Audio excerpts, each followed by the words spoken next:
Kang Do-yoon wiped the grease from his hands and looked at the broken pipe he had just fixed. It was simple work. Boring work.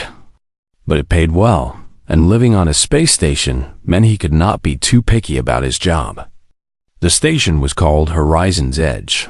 It floated in the dark emptiness between two star systems, a massive structure made of metal and glass where thousands of beings lived and worked together. Humans had joined the Galactic Coalition only 15 years ago. They were still new, still considered primitive by most of the older species. Do-yoon did not mind. He liked his quiet life. He worked the night shift, fixing pipes and machines in the lower decks where nobody important ever went. The aliens ignored him, and he ignored them. It was a simple arrangement. He was packing up his tools when his communicator beeped. He looked at the small screen on his wrist and frowned. The message was short and strange. Report to Workshop 7. Chief Engineer Yura requests your presence. Immediately. Do-yoon read the message 3 times. He was sure there was some mistake. Chief Engineer Yura was one of the most important people on the station. She was Valorian, a species known for their brilliant minds and cold personalities. They looked almost human, but taller and thinner, with silver blue skin and 4 arms instead of 2. Valorians did not talk to maintenance workers. They barely talked to anyone. He walked through the quiet corridors, passing sleeping quarters and closed shops. The station felt like a ghost town at this hour. Workshop 7 was in the upper decks, far from his usual area. The doors were larger there. The lights were brighter. Everything felt more expensive. When he reached the workshop, he stood outside for a moment. He could hear sounds inside. Metal clicking against metal. Something being welded. He pressed the door panel and it slid open. The room was huge and filled with machines he did not recognize. Projects covered every surface. Half-built devices, strange tools, screens showing numbers and diagrams. In the center of it all stood Yura. She was tall, even for a Valorian. Her silver blue skin seemed to glow under the bright lights. Her 4 arms moved quickly, each one doing something different. 2 hands typed on a screen. 1 hand held a small welding torch. The 4th hand was rubbing her forehead in what looked like frustration. She stopped when she saw him. Her eyes were large and dark, without any white around the edges. They made her look cold, distant, like she was looking through him instead of at him. "You are Kang Do-yoon," she said. It was not a question. "Yes," he replied.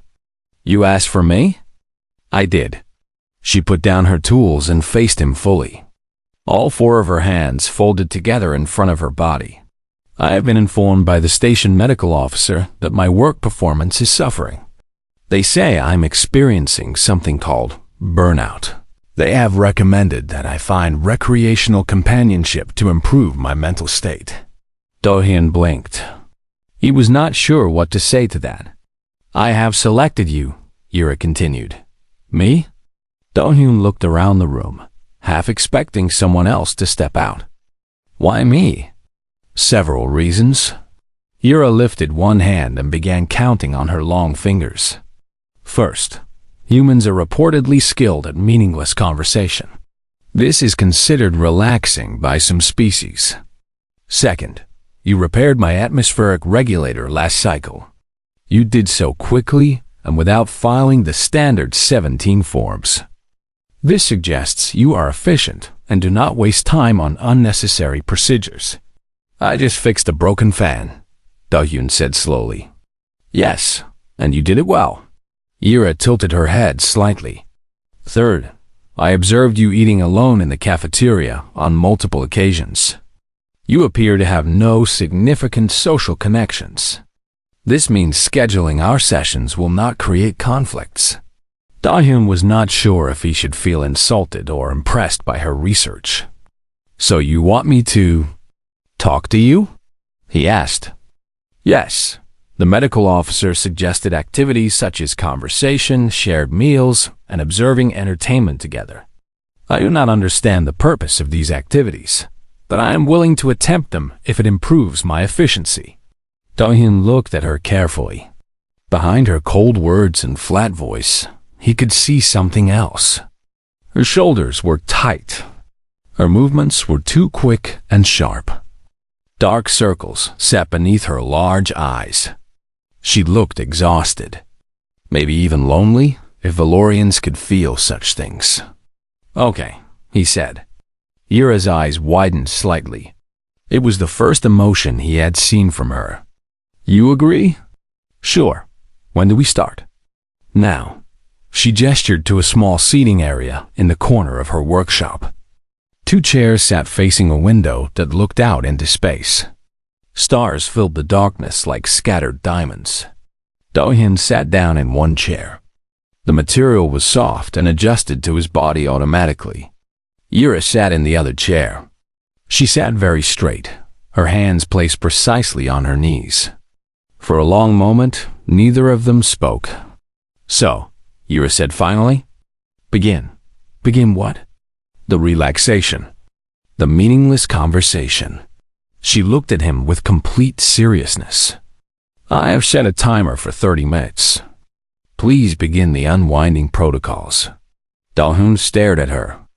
Then, despite everything, he laughed.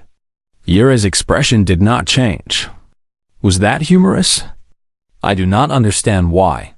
"You can't schedule relaxation," Do-hyun said, still smiling. "That's not how it works." "And how does it work?" Do-hyun looked out at the stars. They were beautiful in a way that numbers and data could never capture.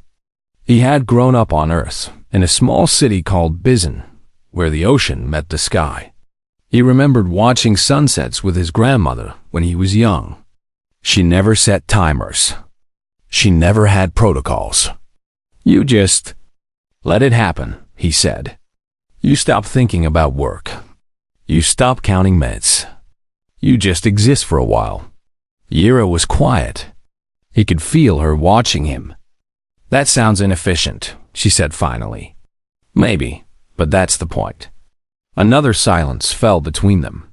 But this time, it felt different. Less awkward. More like the beginning of something. Yura reached over and turned off her timer. "Show me," she said quietly. "How to just exist." Do-hyun smiled and settled back in his chair. Outside the window, a cargo ship drifted past, its lights blinking in the darkness. "First," he said, "stop sitting like you're in a job interview. Lean back, get comfortable." Yura hesitated. Then, slowly, she leaned back against her chair. Her forearms did not seem to know where to go at first. Eventually, she folded them across her stomach. "This feels strange," she admitted. "Good strange or bad strange?" She thought about it for a moment. "I do not know yet." "That's okay," Do-hyun said. "We have time to figure it out." And for the first time since he arrived on the station, Kang Do-hyun felt like he might have found something worth staying for. The alien engineer needed a companion to unwind. She chose me Part 2. Learning to breathe 3 weeks passed, and Kang Do-hyun found himself spending more and more time with Yura. At first, their meetings were awkward. She would sit stiffly in her chair and ask questions like she was conducting a scientific experiment. "What is the optimal duration for small talk?" Or, "Should I make eye contact continuously or at intervals?" But slowly, things began to change. Do-hyun learned that Yura had worked on the station for 12 years without taking a single day off. He learned that Valorians were taught from childhood to suppress their emotions because feelings were considered a weakness. He learned that she had never watched a sunset, never tasted food just for pleasure, never done anything that did not serve a purpose. It made him sad in a way he could not explain. "Tonight, we're doing something different," Do-hyun said one evening when he arrived at her workshop. Yira looked up from her project. She was building something complicated with dozens of tiny parts. Her 4 hands moved in perfect coordination, each one doing its own task. Different how? She asked. We're leaving the workshop. Come with me. Yura hesitated. She looked at her unfinished project, then back at Do-hyun. Something in his eyes made her set down her tools. Very well. He led her through the station corridors, past busy marketplaces and quiet residential areas. Some aliens stared at them as they passed. A human and a Valorian walking together was unusual. Some whispered to each other. Do-hyun ignored them all. They reached the observation deck on the top level of the station. It was a large room with a curved ceiling made entirely of transparent glass. The entire galaxy seemed to stretch above them, millions of stars burning in the endless darkness. There were a few other beings there. A couple from a reptilian species sat in one corner, their tails intertwined. A group of small furry creatures were taking pictures near the window. But mostly, the room was empty. Do-hyun sat down on one of the long benches that faced the glass ceiling. He patted the spot next to him. Yura sat down, her posture still too straight. Now what? She asked. Now we just look. At what? At the stars. At everything. At nothing. Yura frowned slightly. I do not understand. I have seen stars before. I know their names, their compositions, their distances from this location. What is there to gain from simply looking at them? Do-hyun thought about how to explain it. On Earth, when he was young, his grandmother used to take him to the beach at night. They would lie on the sand and watch the stars appear one by one as the sky grew dark. She never explained the science. She just told him stories about the shapes they made. When I was a child, he said slowly, my grandmother told me that stars were the souls of people who had died. She said they went up into the sky to watch over the ones they loved. Yura turned to look at him. That is scientifically inaccurate. I know. Stars are balls of burning gas undergoing nuclear fusion. They have no connection to deceased individuals. I know that too. Do-hyun smiled. But when I look at them, I still think about my grandmother. I remember her voice and her smile. I feel close to her, even though she died 10 years ago. That's what matters. Not the science. The feeling. Yura was quiet for a long time. She looked up at the stars, her large dark eyes reflecting their light. Valorians do not have such beliefs, she said finally. When we die, we simply end. There is no continuation. No watching over loved ones. Just nothing. Does that scare you? The question seemed to surprise her. Her 4 hands tightened slightly in her lap. Fear is inefficient, she said. But her voice was softer than usual. Less certain. They sat in silence after that. Minutes passed. Maybe hours. Do-hyun was not counting. He watched a distant nebula, a cloud of purple and blue gas that looked like a flower blooming in slow motion. Do-hyun, Yura said suddenly, yes? When I am not with you, I find myself anticipating our next meeting. She paused, choosing her words carefully. I think about things I want to tell you. I notice things I think you would find interesting. This is new for me. It does not match any pattern I have experienced before. Do-hyun's heart beat a little faster. That sounds like friendship. Friendship, Yura repeated, testing the word. Is that what this is? I think so, yes. She nodded slowly. Then I am glad. I have never had a friend before. I did not know what I was missing. Before Do-hyun could respond, a new figure appeared at the entrance of the observation deck. It was another Valorian, tall and thin with darker blue skin. His face was cold and disapproving.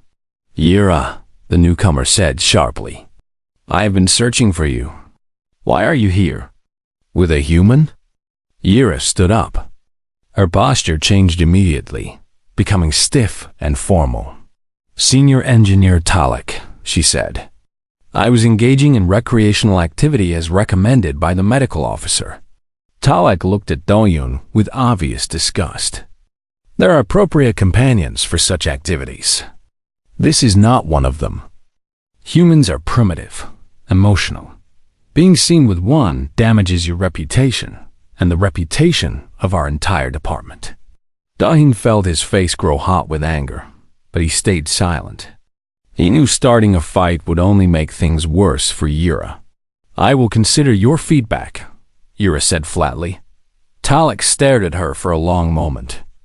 "See that you do. The council is watching your progress, Yura. Do not disappoint them with poor choices." He turned and walked away, his footsteps echoing in the quiet room. Yura sat back down slowly. Her hands were trembling slightly. It was the first time Do-hyun had seen her show any sign of distress. "I apologize," she said quietly. His words were inappropriate. "Don't apologize for him." Do-hyun kept his voice gentle. "Are you okay?" Yura did not answer right away. She looked back up at the stars, but the peace from before was gone. Her shoulders were tight again. Her jaw was clenched. "Among my people, I have always been considered exceptional," she said finally. "My work, my achievements, my efficiency. But excellence is a narrow path. One wrong step and everything falls apart. Is being my friend a wrong step?" She turned to face him. For a moment, he saw something raw in her eyes. Something she had been hiding behind her cold exterior. "No," she said firmly. "Being your friend is the first right thing I have done in a very long time." She reached out with one of her hands and took his. Her skin was cool and smooth, like polished to stone. Her grip was gentle but certain. "Teach me more," she said. "Teach me how to feel without fear. How to live without counting every second. How to be more than just efficient." Do-hyun squeezed her hand softly. "I will. I promise." Above them, the stars continued their ancient dance, uncaring and eternal. But in that moment, two small beings had found something rare in the vastness of space. They have found each other, and that was enough. The alarm woke Do-hyun from deep sleep. It was loud and sharp, a sound he had never heard before in his 2 years on the station. Red lights flashed in his small room. A voice spoke through the speakers, calm but urgent. "Emergency in Sector 9. All non-essential personnel must evacuate immediately. This is not a drill." Do-hyun jumped out of bed and grabbed his work uniform. Sector 9 was one of the residential areas. Thousands of beings lived there, families, children. He ran out of his room and joined the crowd of confused workers, moving through the corridors. He found his supervisor, an older human named Park Junho, near the main engineering hub. "What's happening?" Do-hyun asked. Junho's face was pale. "Reactor failure. The cooling system in Sector 9's power core is breaking down. If it goes critical, the whole sector will be destroyed. Can't they fix it?" "They're trying. Chief Engineer Yura is leading the team, but it doesn't look good." Do-hyun's chest tightened at the mention of Yura's name. Without thinking, he pushed through the crowd and headed toward the restricted area where the reactor was located. Security guards tried to stop him, but he showed them his maintenance badge and lied about being called for emergency repairs. The command center was chaos. Screens showed temperature readings climbing higher and higher. Engineers from a dozen different species shouted at each other in a mix of languages. In the center of it all stood Yura, her 4 hands working across multiple control panels at once. She looked terrible. Her silver blue skin had gone pale. Her movements were fast but shaky. Dark circles made her eyes look even larger than usual. Senior Engineer Talek stood beside her, his arms crossed. "The numbers are clear, Yura. The cascade failure cannot be stopped. We must evacuate Sector 9 and seal it off before the explosion damages the rest of the station. There are 4,000 beings in that sector, Ira said. Her voice was strained. Families. Medical patients who cannot be moved quickly. If we seal it off, they will die. If we do not, tens of thousands more will die. Talik's voice was cold. The mathematics are simple. Sacrifice 4,000 to save 40,000. It is the only logical choice. Ira's hand stopped moving. She stared at the screen in front of her, at the numbers that spelled death for so many innocent people. Do-yoon pushed forward through the crowd. Wait! Every eye in the room turned to him. Talik's face twisted with disgust. What is a maintenance worker doing here? Remove him immediately. I have an idea, Do-yoon said quickly. The cooling system failed because the main pump seized up, right? What if someone went into the reactor chamber directly and manually released the pressure valves? It would buy enough time to restart the backup systems. The room went silent. Ira looked at him with wide eyes. That chamber is flooded with radiation, she said. Anyone who enters would receive a fatal dose within minutes. Not if they move fast enough.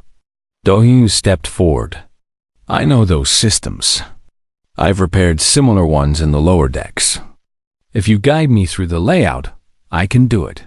Talik laughed harshly. Absurd. The radiation levels are too high for any being to survive. Even our most protected suits cannot withstand such exposure for more than 2 minutes. Then I'll do it in 2 minutes. You will die. Talik said flatly. Maybe. Do-yoon looked at Ira. But 4,000 people definitely will if I don't try.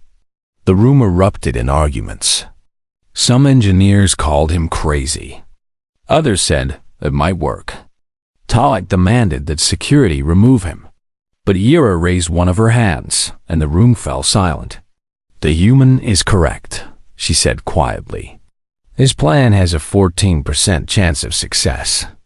The evacuation plan has 0% chance of saving those in the sector. Mathematically, his option is superior. 14% is practically nothing, Talik argued. 14% is not zero. Ira turned to Do-yoon. Her eyes were full of something he had never seen before. Fear. Not for herself. For him. Are you certain about this?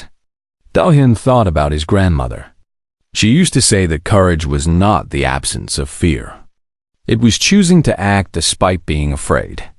I'm certain, he said. Everything moved quickly after that. Engineers fitted Do-yoon with the heaviest radiation suit they had. It was bulky and hard to move in, but it would give him a few extra seconds. Ira connected to his helmet communicator so she could guide him through every step. The doors to the reactor chamber opened with a hiss. Heat and red light poured out. Do-yoon could feel the radiation even through his suit, like needles pressing against his skin from all directions. I'm going in, he said. Do-yoon. Ira's voice crackled through his helmet. Please be careful. Always. He stepped inside. The chamber was hell. Pipes groaned and shook around him. Steam blasted from cracks in the walls. Warning lights flashed everywhere. His suit's radiation counter climbed rapidly. 60 seconds of safe exposure left. 50. 40. Turn left at the junction, Ira said in his ear. Her voice was steady now, professional. She was guiding him through the maze of machinery with perfect precision. The first pressure valve is 20 meters ahead. You will see a large wheel connected to a red panel.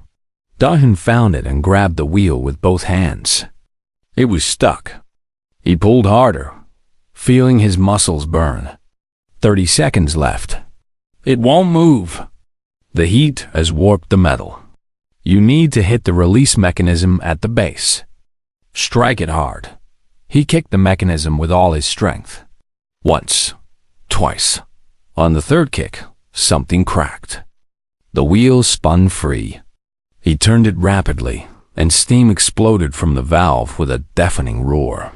"One down," Yura said. "Two more to go. Keep moving." 20 seconds. Do-hyun ran. His lungs burned. His vision was starting to blur. The second valve was easier to reach, but harder to turn. He threw his entire weight against it, shouting with effort. 10 seconds. "Last valve," Yura said. Her voice cracked slightly. "Straight ahead. You can do this." He stumbled toward it. His legs felt like they were made of sand. The radiation counter was beeping constantly now, screaming at him to get out. 5 seconds. He reached the final valve and pulled. Nothing happened.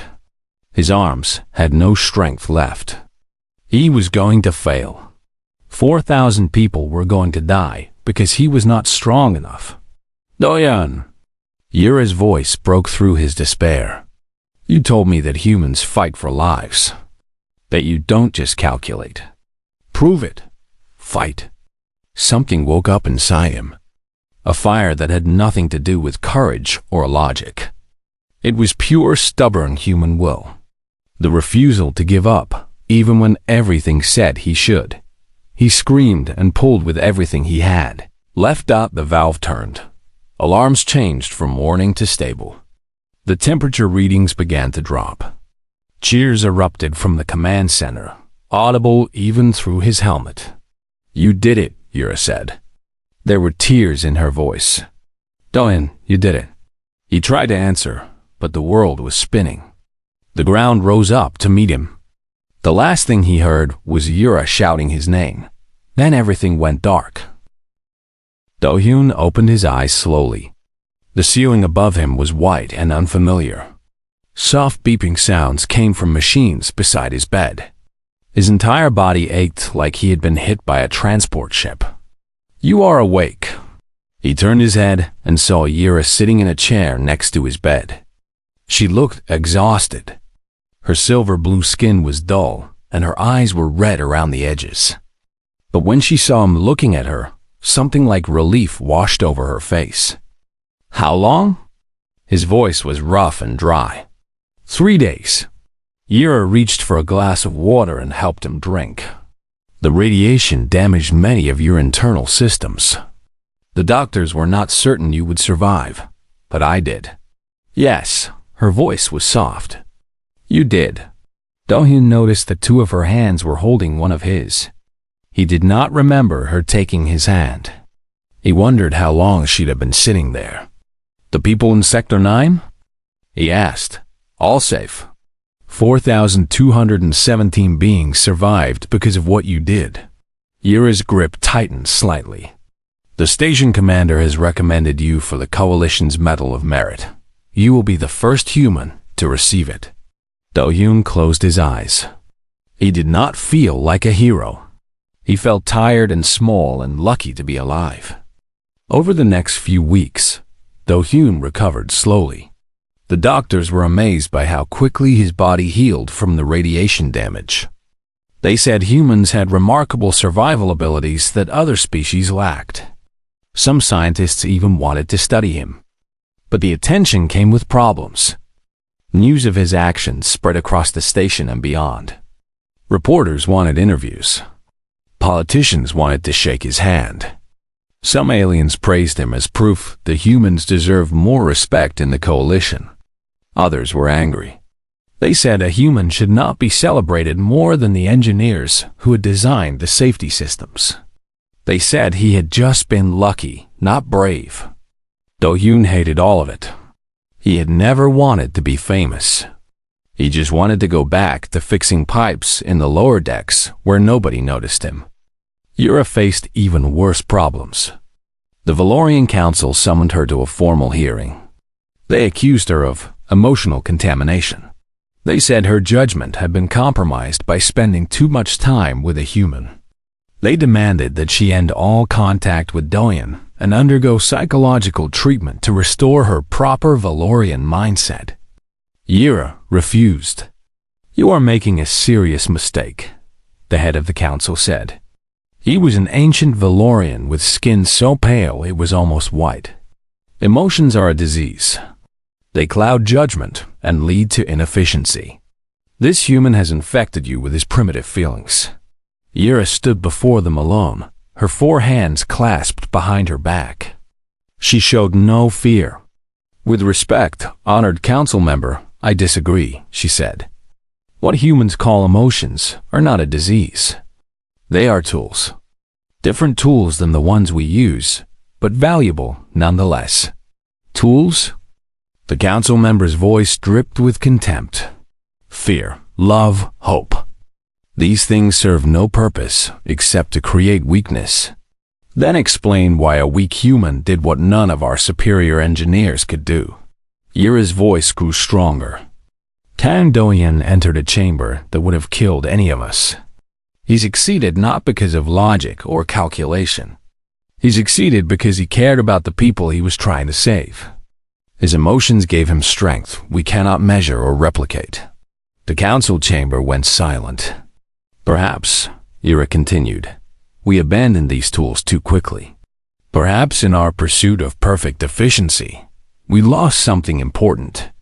Something that makes beings fight harder, think differently, and refuse to give up even when the numbers say they should. The head council member stared at her for a long time. You speak like one of them already. Maybe I do. And maybe that is not the weakness you believe it to be. The hearing ended without a clear decision. Some council members wanted to punish Yura severely. Others were secretly curious about her arguments. The debate would continue for months. But Yura did not care about the outcome. She had said what she believed, and she would not take it back. That night, she found Do-hyun on the observation deck. He was sitting alone, staring out at the stars. The deck was empty except for him. Most beings were celebrating or arguing about recent events. Nobody came here to just sit quietly. Nobody except them. Yura sat down beside him without speaking. For a while, they just watched the distant lights together. I heard about your hearing, Do-hyun said finally. I'm sorry. I've caused you so much trouble. You have caused me nothing. Yura's voice was firm. Every choice I made was my own. I do not regret any of them, even becoming friends with a primitive human. She turned to look at him. In the starlight, her silver blue skin seemed to glow softly. Especially that, she said. Do-hyun smiled, but it faded quickly. I don't know how to handle all this attention. Everyone wants me to be some kind of symbol. The brave human who proved we belong here. But I'm not that. I'm just a guy who fixes things. I got lucky. You are not lucky. Yura shook her head. Luck did not make you run into that chamber. Luck did not make you refuse to give up when your body was failing. That was you, Do-hyun. All of you. Then why do I feel like a fraud? Yura thought about the question carefully. Among her people, such feelings would be considered illogical. But she was learning that logic did not always capture the truth of things. Perhaps, she said slowly, because you are kind. Kind people do not seek recognition. They help because it is right, not because they want praise. When praise comes anyway, it feels wrong to them. Do-hyun looked at her. When did you become so wise about feelings? I had a good teacher. They sat in comfortable silence after that. The universe stretched endlessly above them, full of mysteries and dangers and wonders they would never fully understand. Among my people, I am now considered defective, Yura said quietly. Among yours, you are considered exceptional. Perhaps we are both simply ourselves. Neither defective nor exceptional. Just two beings trying to find meaning in all this emptiness. She reached out with one of her hands and found his. This time, she did not hesitate. Her cool fingers intertwined with his warm ones like they belonged together. I do not know what the future holds, she admitted. My people may reject me entirely. Your people may grow tired of their new hero. Everything is uncertain. Then let's be uncertain together, Do-hyun said. Yura leaned her head against his shoulder. It was a small gesture, but for a Valorian, it meant everything. Together, she agreed. Outside the window, a meteor streaked across the darkness and vanished. A brief flash of light in the infinite black. Brief, but beautiful. Just like them. 6 months had passed since the reactor crisis. The station had changed in ways nobody expected. The Valorian Council, after months of debate, made a surprising decision. They did not punish Yira. Instead, they created a new research department and put her in charge. The department's mission was to study how emotional intelligence could be used to improve engineering solutions. It was controversial among traditional Valorians, but the results from other species were too interesting to ignore.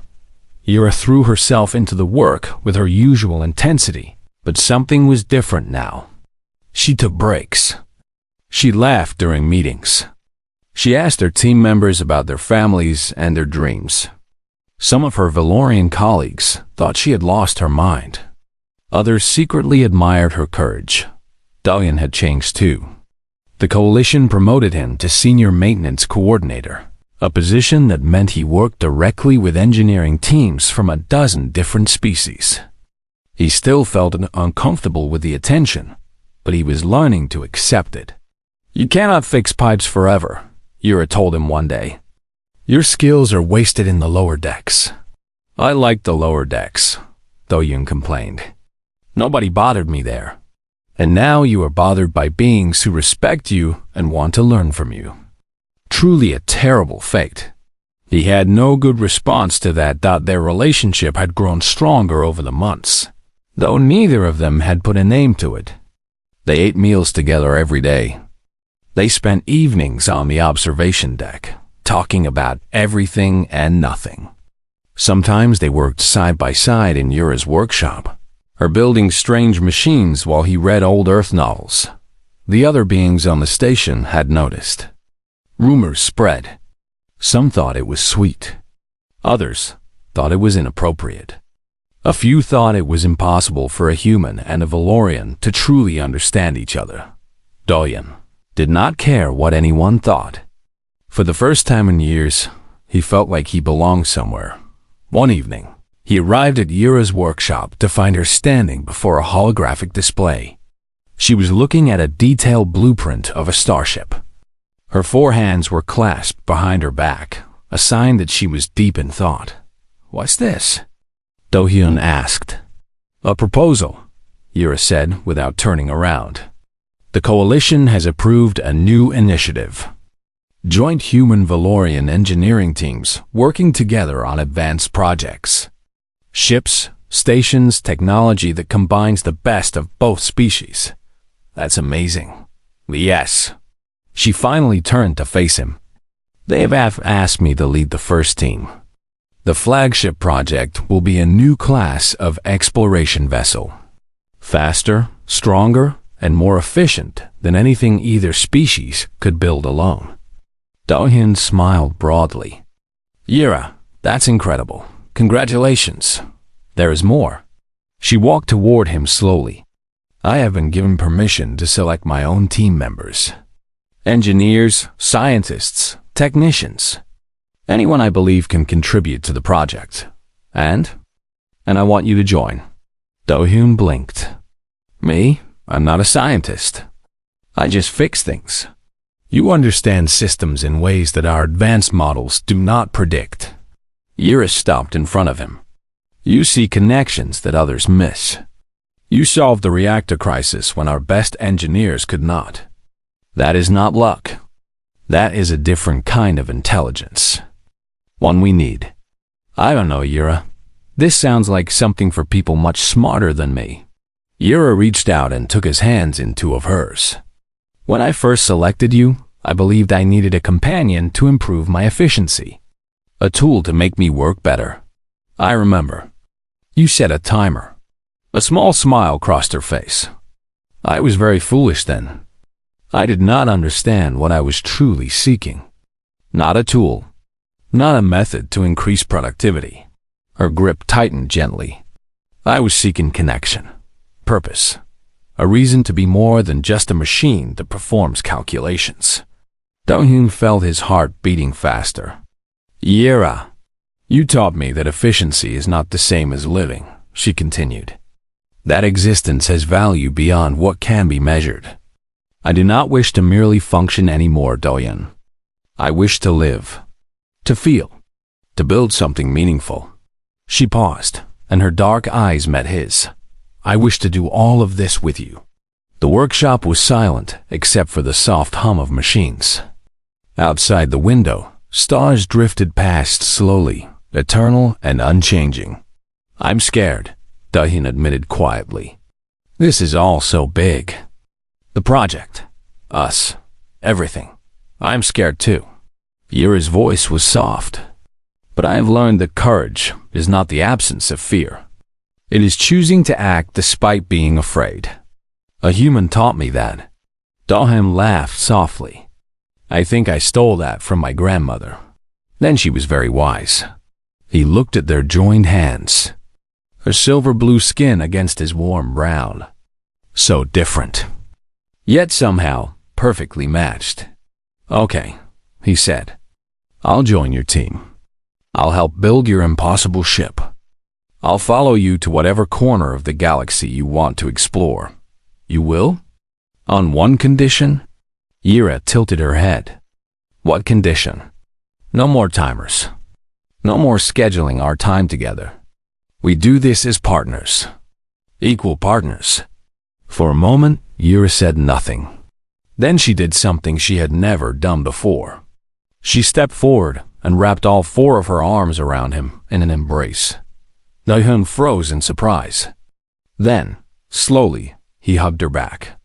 She was taller than him, and her body was cooler than a human's, but holding her felt right in a way nothing else ever had. Equal partners, she whispered against his hair. I accept your terms. They stood there for a long time, holding each other in the quiet workshop. The machines hummed around them. The stars watched silently through the window. Eventually, they separated. Yira's eyes were brighter than he had ever seen them. She looked happy. Truly happy. Come, she said, taking his hand again. I want to show you something. She led him out of the workshop and through the station's corridors. They walked past busy markets and quiet gardens, past beings of every shape and color. Nobody stared anymore. A human and a Valorian together had become almost normal. They reached the main docking bay just as a new ship was arriving. It was a small vessel, sleek and elegant. As it landed, a group of beings emerged. Some were human. Some were Valorian. Others were from species Do-hyun did not recognize. The first joint engineering crew, Yira said. They arrived early. They wanted to meet the team leads. Team leads? As in plural? Yira smiled. I may have already added your name to the project documents. I was confident you would say yes. You were confident? Or you calculated the probability? Perhaps both. She squeezed his hand. Old habits are difficult to break. They walked toward the new arrivals together. The crew members looked nervous and excited. Some whispered to each other when they saw Yira and Do-hyun approaching. Welcome to Horizon's Edge, Yira said formally. I am Chief Engineer Yira, and this is Senior Coordinator Kang Do-hyun. We will be leading this project together. One of the human engineers, a young woman with short black hair, raised her hand. Is it true what they say? That you two proved humans and Valorians can work together better than anyone expected? Do-hyun and Yira exchanged a glance. We proved more than that, Do-hyun said. We proved that different doesn't mean incompatible. That what looks like weakness to one species might be strength to another. And that the best things in the universe are built by people who refuse to accept that something is impossible.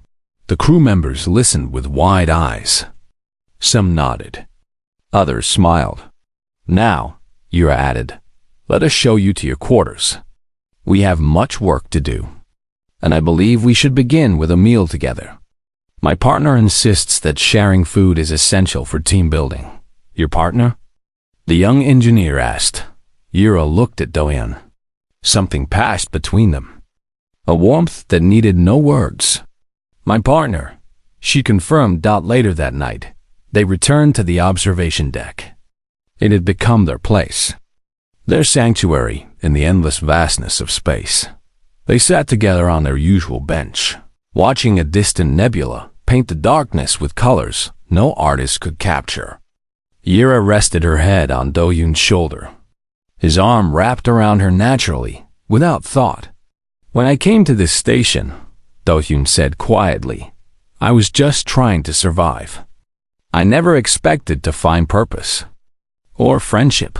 Or what? Yura asked. He looked down at her.